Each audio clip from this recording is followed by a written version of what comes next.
Ainda você está desabando em cima da casa do vizinho. Já pensou você morrer afogado com a água da piscina do vizinho? Aí, mas isso não aconteceu e amanhã vai ter solução. Amanhã na fatura do consumidor vocês vão ver esses caras que estão aqui e mais esse. Não sei, já está muito bacana para amanhã.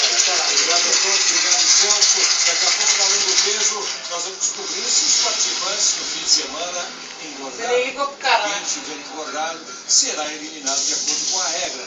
E lembrando que a Carol, por decisão na votação que foi feita dos outros participantes do Além do Peso, a Carol teve um complicador, um dificultador na vida, no fim de semana dela, que é o seguinte: ela tem que chegar hoje aqui, não só no peso, ela tem que estar meio quilo mais magra. Será que a Carol conseguiu? É daqui a pouco no Além do Peso. Ô, Cecília, cadê você? Hoje o tema da festa é Piratas do Caribe, inspirado na festa de aniversário do filho da apresentadora, 3 anos de idade, e ganhou uma festa de aniversário toda baseada no filme Piratas do Caribe.